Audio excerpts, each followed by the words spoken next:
Hello there, lovely folks of YouTube. Ren here. It is beginning of October.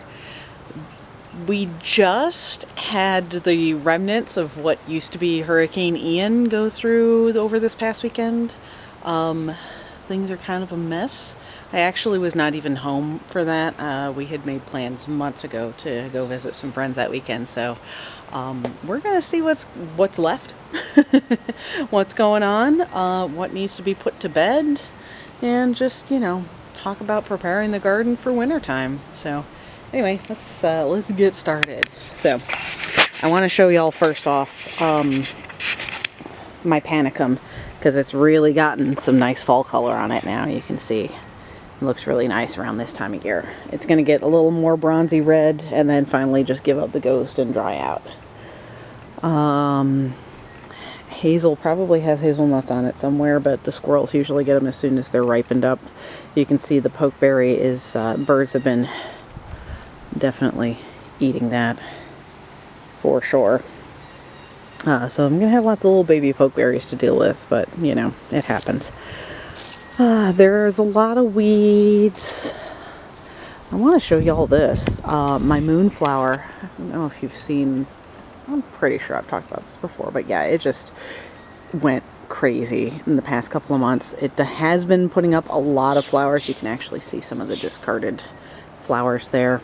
There's still some flowers left to go. There's one of my little flower buds there. This one will not open tonight. That will probably be 2 days from now. But most importantly, this is what I'm really excited about. Look at this right here. That is developing seed pod. And there's even more over here, and it's just covered. I'm going to have a ton of Moonflower seeds. So, yeah, I'm really looking forward to that. That's exciting. So, there's still some of my herbs are still doing okay. This sage is actually doing a lot better than the one that I had in a pot, so which I'm kind of excited about. It will not survive the winter there in that spot, but yeah, it got what it's needed here. And then my little agastache here is probably putting up a whole bunch of seed as well. So veggie beds they're finishing up. I meant to plant some stuff out here and never quite got around to it. There's a lot of peppers that I need to harvest. Holy shit, look at all these peppers out here. I gotta do that. There's also a little bitty, oh, I got eaten. A little red jalapeno and some green ones in there. There are a few tomatoes on there. Not a lot, but this bed, I feel like I planted something here. Didn't I plant something here? I think I planted bok choy here. I don't see any of it. That's disappointing. And of course my green beans are all just... Maybe I planted the bok choy over here. God damn it. This is why you write stuff down. No, I didn't plant anything here. Anyway, I do have a little bit of broomcorn though. I didn't plant broomcorn, but I have broomcorn, so... Apples are basically done. I've harvested most of the Arkansas Black. You can see there's still a couple of them on the tree. Those are no longer mine. They belong to the neighbors, the good neighbors, the good folk. So this one is actually a really nice one. It's on the smaller side, but it's got a nice color to it, and it's fairly unblemished. So you can really see where it gets that name. That really dark red color. There was an apple on this Albemarle pippin that I left behind, but it doesn't seem to be there anymore, so somebody claimed it. And then of course there's a bunch of apples on this tree, generally up higher where I can't reach them. Let me see. I don't know if y'all can see them up there. There's a whole bunch of them up there. But anyway, the Bootlasia came back. It's doing well. Apparently it just needed fertilizer. The rue is going crazy. And there's a few of them. I only spotted this one, but I'm sure there's more. The little black swallowtail butterflies. You can see one of my roses back there. That Ebb-Tide rose has been just kind of continually reblooming. 1 or 2 blooms every couple of months the whole season, so that's exciting.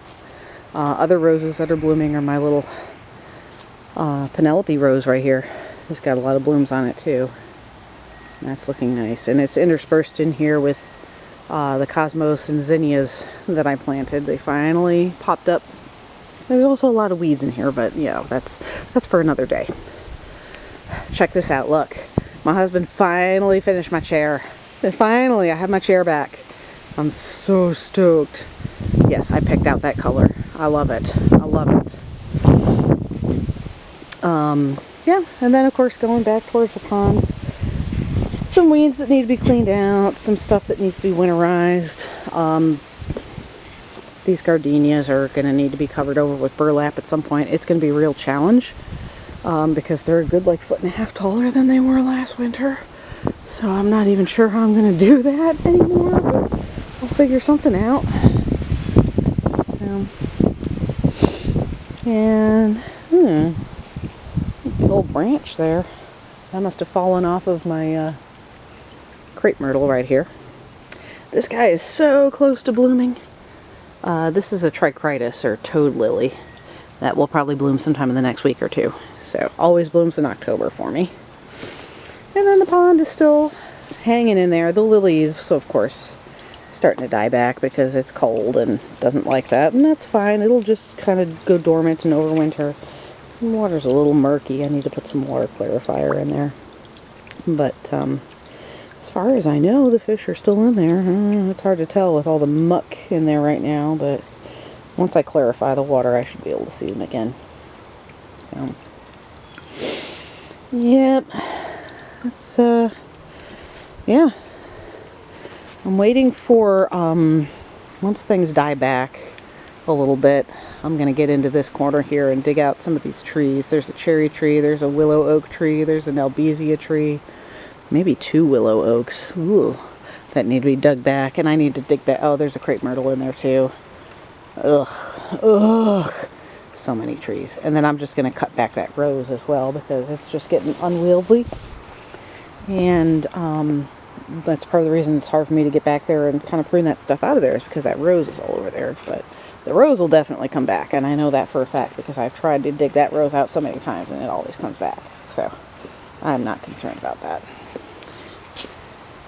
Anyway, yeah, things are just kind of starting to die back and die down now. There's still a few things, you know, some of the late season blooms are still hanging in there. There's, oh, back in the corner there, it hasn't started yet, but that corner right there, there's kind of like a greenish mound right in there. That's my aster, and that should be blooming sometime in the next week or so as well. It's got nice color to it. It's called October Sky, so it's a real blue, very nice looking. Anyway, battery's almost dead, so I'm gonna call this here. Hope this video finds you well, and I will see you again soon.